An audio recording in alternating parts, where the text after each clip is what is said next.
Samantha met Jacob on a rainy October afternoon at a small book cafe in Seattle. She was sipping coffee, absorbed in a novel, when he clumsily bumped into her table. He apologized, she smiled, and they ended up talking for hours. That moment became the start of something beautiful.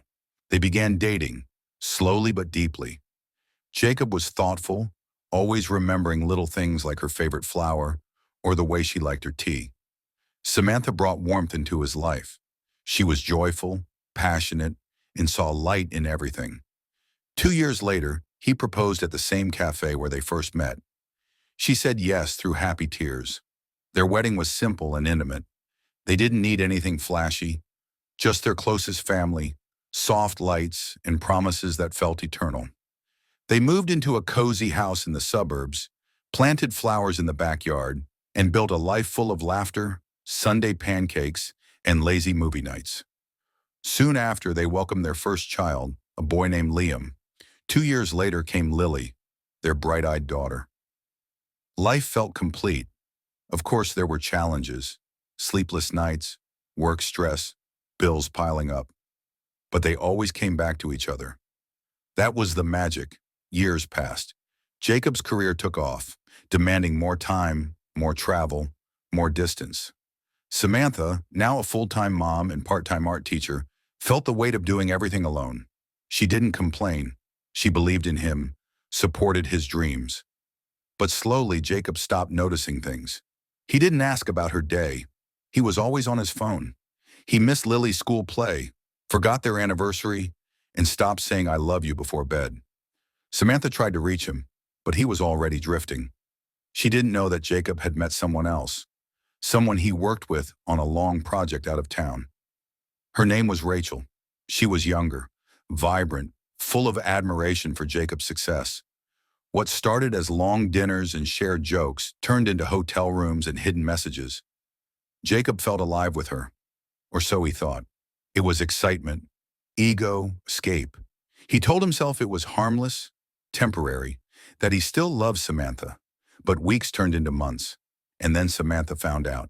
It was a Tuesday night. Samantha was folding laundry when Jacob's phone buzzed. He was in the shower. She never snooped. She trusted him. But this time, something told her to look. She picked it up. A message from Rachel. "Last night made me forget the whole world. Miss you already." Her world shattered. Her hands shook. She scrolled, saw everything. The photos, the messages, the love he was giving someone else. She sat in silence for hours. When Jacob came out, she didn't scream. She simply said, "I know." He froze. Then he broke down. Jacob begged. He cried. He said it was a mistake. He said he was lost, overwhelmed, stupid. He promised to end it, to fight for their family. Samantha didn't answer. She took time. Days turned to weeks. Jacob changed, truly. He became present again. He canceled trips, went to therapy, cooked dinner, helped with the kids. But Samantha couldn't forget. She couldn't unsee. Every time he hugged her, she remembered. Every smile felt forced. One morning, she packed a small bag, took the kids to her parents' house, and left a note. "You're trying. I see that, but I'm done pretending I'm okay. I'm not. I need to find myself again. Please respect this." Jacob called, texted, begged again. But Samantha stayed firm. She filed for separation, not in anger, but in clarity. She wasn't the same woman who laughed over spilled coffee. That woman had grown, hurt, and now chose herself. Months passed. Samantha slowly rebuilt. She found a small apartment near her art studio, enrolled in evening classes, took Liam and Lily on hikes, laughed again, not because someone made her, but because she felt free. Jacob visited the kids regularly. He stayed respectful, regretful, quiet. He loved them, and in some way he still loved her. But he had broken something that couldn't be repaired. One afternoon, Liam asked, "Mom, will you and Dad ever be together again?" She smiled gently.